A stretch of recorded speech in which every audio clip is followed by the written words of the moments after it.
putusan MA tersebut. Yang jelas kami dari Partai Garuda pastinya mengajukan gugatan itu kepentingannya pastinya untuk mengakomodir kepentingan anak-anak muda.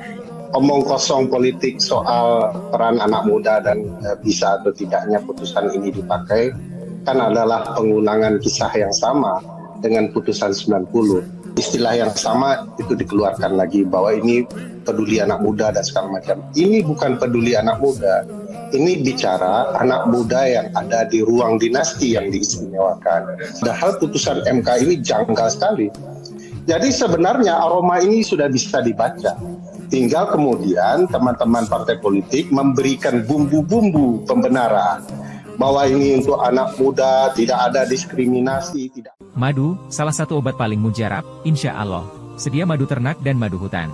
Dihasilkan oleh lebah dari nektar bunga asli, bukan dari gula yang dimakan lebah. Proses higienis, kemasan praktis dan elegan. Garansi Rp1.000.000 jika terbukti madu kami tidak asli. Terbaik, madu kelanceng, dari lebah spesial. Hubungi. Mbak Yohana, setelah permohonan Partai Garuda dikabulkan Mahkamah Agung, apakah putusan ini bisa berlaku di Pilkada tahun 2024 ini? Ya, Mbak Vera, terima kasih. Untuk bagaimana pengimplementasian hukum ini, kami kembalikan kepada KPU itu sendiri untuk kapan akan diberlakukannya putusan MA tersebut. Yang jelas kami dari Partai Garuda pastinya mengajukan gugatan itu kepentingannya pastinya untuk mengakomodir kepentingan anak-anak muda.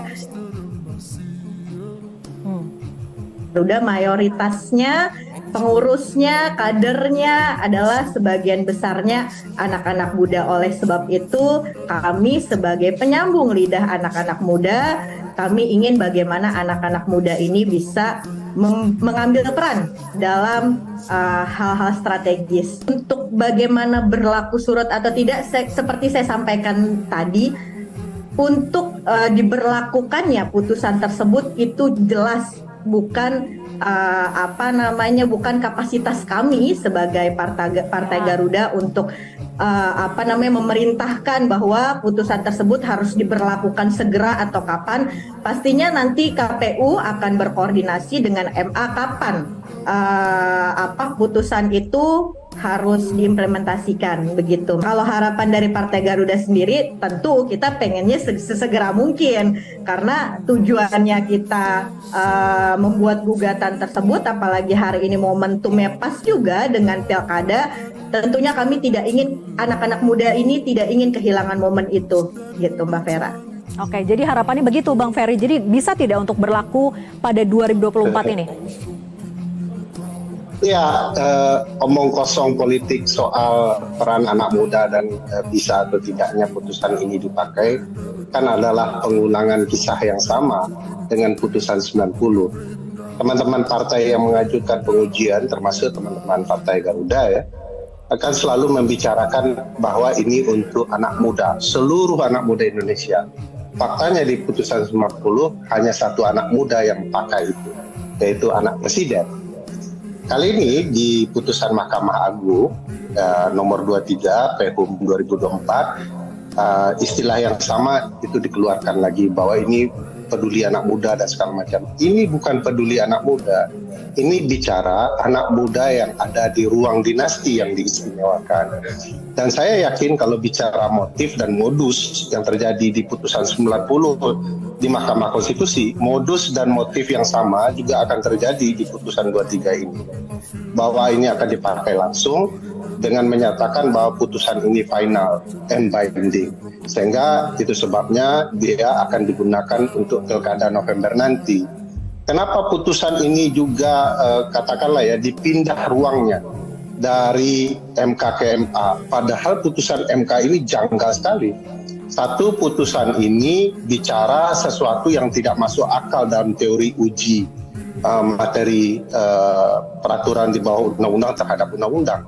Di mana-mana peraturan teknis seperti PKPU ini hendak diujikan apakah sesuai dengan undang-undang di atasnya atau tidak. Dan kalau kita baca pasal 7 Undang-Undang 10 2016 tentang pilkada itu sama persis isinya dengan pasal 4 PKPU yang dipermasalahkan ini. Lalu bagaimana mungkin bisa dibatalkan dan ditambah kalau batu ujinya yaitu Undang-Undang Pilkada bilang untuk syarat mencalonkan diri seorang calon gubernur dan wakil gubernur adalah 30 tahun. Ini kan motifnya jelas ya, bahwa kalau kemudian tidak diubah, maka tidak bisa di 27 Agustus Mas Kaisang Pangarep mendaftarkan diri. Karena kebetulan di Desember nanti setelah November pemilihan kepala daerah, dia berusia 30 tahun, dibuatlah setelah pelantikan. Kalau kemudian ada syarat yang lain yang bisa dikerjakan karena dia 30 akan dilakukan itu. Misalnya kalau nanti 1 tahun setelah pelantikan mereka akan buat demi meloloskan kepentingan ini. Jadi sebenarnya aroma ini sudah bisa dibaca.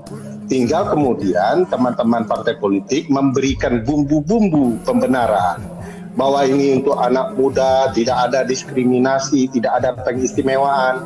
Di dalam politik itu ada aturan, Mbak Vera, bahwa tidak boleh ya, mengubah aturan menjelang pemilihan umum berlangsung. Tapi faktanya sudah terjadi di putusan 90 dalam pemilu presiden. Hari ini diulang lagi ya. Dilakukan semacam upaya untuk mengubah paket ketentuan undang-undang di tengah jalan agar seseorang yang diharapkan bisa maju wujud dengan berbagai alasan yang tidak masuk akal. Tidak ada di muka bumi ini semua tahapan proses itu diubah seketika menjelang pemilu. Masuk PNS, pegawai swasta, semua ada syarat umurnya. Dan syarat umur itu akan ditentukan ketika dia mengajukan diri. Bukan setelah dia bekerja syarat umur. Jadi bagi saya ya, alasan yang dibuat-buat semacam ini lumrah saja. Tapi ketahuilah ini alasan sangat terbuka, terlihat betul curangnya dengan cara-cara pembenaran melalui putusan peradilan. Saya tidak yakin Mahkamah Agung tidak paham konsep pengujian undang-undang. Yang saya yakin adalah bahwa putusan ini punya motif politik.